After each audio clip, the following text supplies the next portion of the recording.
The man to beat me haven't been born yet. Muhammad Ali is one of the best boxers in the history of boxing. His career was full of various events, among which were both rapid rises and deafening falls. He was not as spectacular a knockout as Tyson, but he put a lot of tough guys on the floor of the ring in his career. Because Ali's boxing career consists practically of only victories, there are a lot of knockout victories among them as well.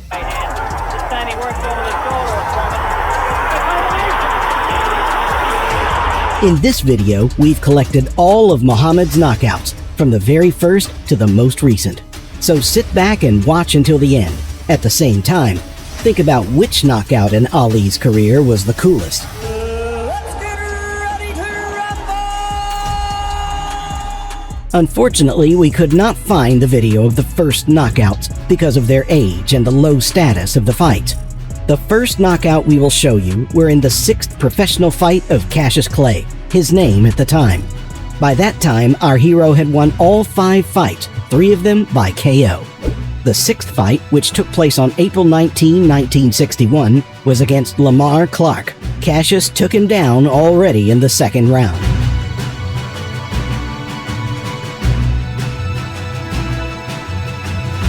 The next knockout didn't happen until the 9th fight. His opponent was Alex Mitif of Armenia, and the result was a technical knockout in round 6.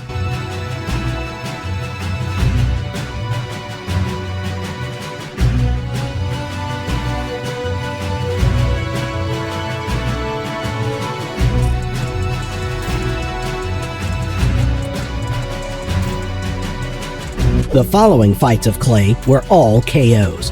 This time it was unlucky for the German Willy Bezmenov, who fought bravely but lost by TKO in the 7th.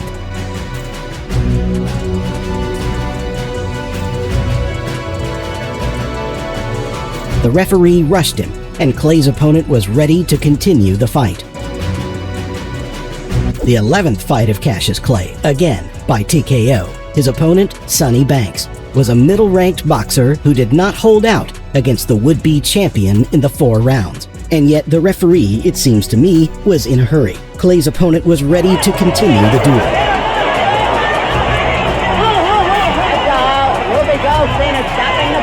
It seems that our hero made it his mission to finish his fights in the 4th round. Otherwise, how do you explain 2 more consecutive technical knockouts in this round against Don Warner and George Logan? Unfortunately, I couldn't find the video of those fights. In his 14th fight, Billy Daniels was defeated. The referee stopped the fight quite unexpectedly, and the audience was unhappy.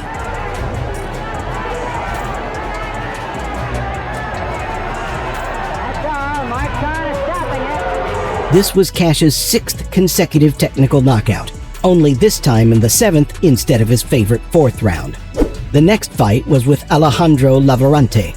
Cassius knocked out his opponent in the 5th round, but you can't watch that knockout for the same reasons.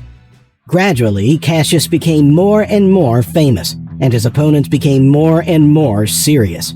This time around, Clay fought the legendary Archie Moore. However, the boxing legend, who came to this fight only for the money, was almost 49 years old at the time. Naturally, he had little chance against the fast young Clay. Cassius had predicted his victory in the 4th round, and he made sure it had come true. The former champion lost the fight by TKO. Moore is sent to the canvas again by a barrage of punches. Ripping punches by Cassius Clay, and it's all over.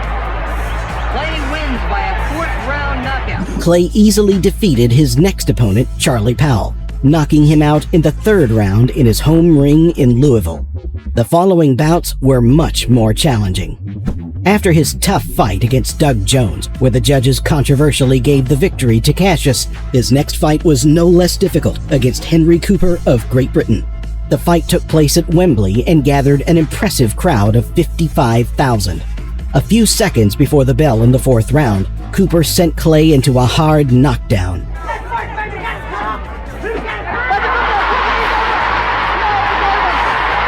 Clay's seconds went up for a ruse to get more time to recover. They tore Clay's glove in between rounds.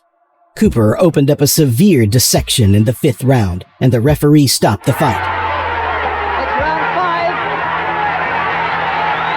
And now he's slipping in, and I think this is it. The towel has come in from Cooper's corner, and Tommy Little's looking at it. The next fight was the toughest of Cash's career, as he was to face world champion Sonny Liston. Very tricky left lead, left jab.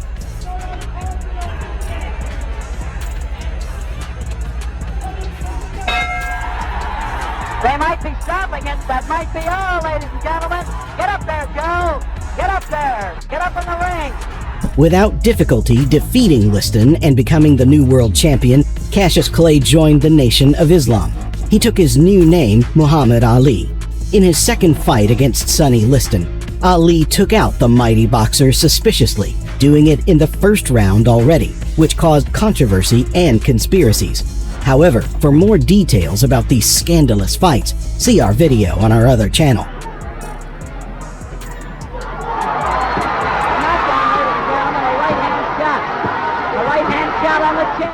So Muhammad Ali became the champion of the world, even doubtfully but successfully defending his belt. His next opponent was Floyd Patterson, a very famous and strong boxer. Patterson then had 43 wins and 4 defeats, 2 of which were by the same Sonny Liston. Before the fight, Ali said that he was not going to knock out his opponent, but to declare Patterson for a long time before the eyes of the audience. And so it happened. Only in the 12th round did the champion begin to box at his full power, land a few accurate strong punches, and the referee stopped the fight, registering the technical knockout. And that's it. Referee Krause stops the fight. 2 minutes, 18 seconds of round 12. TKO. The same Henry Cooper who sent Muhammad into a heavy knockdown at Wembley decided to try to do it again, only this time to finish the fight with a victory. It didn't work out. The 24-year-old Ali sent Cooper to a technical knockout in the 6th round. Although the fight was again stopped due to a cut on Cooper's body, Ali's victory was undeniable this time.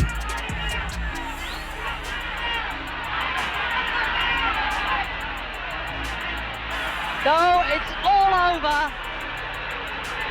Ali had his next fight again in London. He defended his title by defeating Brian London in 3 rounds. Muhammad ended the fight with spectacular punches, pinning London to the ropes. Ali moving in on London. A fuselage of punches by Muhammad Ali. London goes down. On September 10, 1966, the fight was held in Frankfurt, Germany, for the 6th defense of the title against local champion Karl Mildenberger. Muhammad won by TKO in the 12th round. Courage alone, Mildenberger is. Oh, the nose is bleeding. Straight right. Oh. Teddy Walton is stopping this bout. It's a technical knockout. 2 months later, Ali defended his world title for the 7th time against Cleveland Williams. The 27th victory for Muhammad ended with a technical knockout in the 3rd round. Backing away, Ray hits him with a left to the face. Williams doesn't quite know what to do. He's been hurt badly. Takes a left and a right in his own corner, right, and the referee stops the fight. It's all over. Ali had his next fight against Zora Fawley. The champion easily defeated Fawley, who was not among the heavyweight division's elite. In front of the eyes of New Yorkers, Muhammad knocked out the challenger in the 7th round. We talked about Foley's courage. The champion has plenty himself. There's no question about that. 7, 8. He's not. No, he gamely tried to get him. That fight was Ali's last before he was excommunicated from boxing. The next time he stepped into the ring was more than 3 years later. After such a long break, Ali lost his best form, so he was not given the most vigorous opponents at first. One of them was Oscar Bonavena. The fight was a mixed success for both fighters until, in round 15, Ali knocked out the Argentine. Bonavena could get up, but then fought twice more to the canvas, and the referee stopped the fight. That left floored him. It came from nowhere. First knockdown of the fight. He took the mandatory 8, and now Ali is behaving like the old Ali. If he goes down again, it's over. Ali is the knockout winner at 2 minutes and 3. Ali received his first defeat in his career from Joe Frazier. Later, he fought with him 2 more times. We will cover these fights in a separate story on our channel. After losing clean to Frazier, ruining his excellent record of 31 wins without losses, Muhammad wanted to rehabilitate himself. The punching bag was supposed to be Jimmy Ellis, but the beating didn't happen. Ali defeated his opponent only in the final 12 rounds by TKO. He looks defenseless on the ropes. The referee may be deciding whether he's going to stop the fight. He is stopping the fight. His subsequent victory by TKO was against a pretty average fighter, Jürgen Blin. The fight took place in Switzerland, but Ali put his opponent on the ring's canvas in the 7th round. Ali having a little difficulty understanding the referee there. He's got to stop this. He's broken him up. He's giving it a mandatory. Ali kept picking up wins, but not against the strongest opponents and not always convincingly.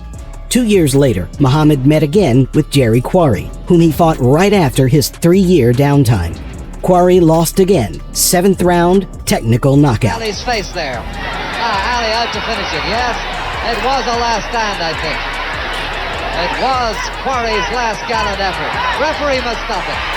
Yes, it's all over. His next opponent was much more serious, but not on the list of top fighters. His name was Alvin Lewis. Ali finished his 39th fight by TKO in the 11th round again. You may call the old Muhammad Ali, sprinkling away there, really giving them the business. And it looks as though Eskin feels that that's enough. For the second time, after beating his boyhood idol Floyd Patterson, who, by the way, ended his career after this fight, Muhammad fought Bob Foster, knocking him out in 8 rounds. The next knockout of Ali's career would be a long time away. Floor with Joe Frazier, of course. Henry Cooper hooked him over in 1963, but he just crumbled there like a pack of cards, Foster. Ali could not knock out his opponents in 5 fights in a row, among which was Muhammad's 2nd career loss, the offender being Ken Norton. But Ali, in which almost no one believed, gave a crazy fight against the terrible and unbeaten George Foreman. By the 8th round, George lost his last strength, and Ali, right before the signal for the end of the round, made a right-left-right combination that shocked the young champion. He was on the ropes. Then Muhammad made a precise attack that sent Foreman to the floor of the ring. It was a great fight. Another sneaky right hand. This time he works over the shoulder of Foreman. This is the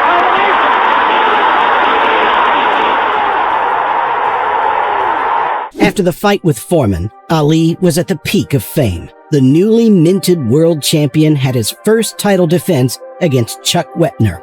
Even though Muhammad won, he sent his opponent to technical knockout in only 15 rounds. He's trying to hang on. He's out on his feet. Ali puts him. A right hand off the left hook. His next opponent was Ron Lyle, who was knocked out by TKO in round 11. Ali signaled to the ref to stop it, but the ref hasn't stopped it. Lyle just stands and takes it. After his 3rd fight against Joe Frazier, Ali won. His new opponent was Jean-Pierre Koopman, and Ali handled him reasonably quickly, knocking him out in the 5th round. Yes, I think. Sit down. Oh, combination. 5 in a row. Left and right too fast. Cooper is down. The last knockout of Muhammad Ali was carried out in his 54th fight. After this fight, the champion slowly gave up, even though he had won 3 more fights with a great effort. The last knockout was quite spectacular. In the 5th round, Richard Dunn fell. So let's enjoy the last knockout of the great boxer. Knees are jelly. Oh, what a right hand.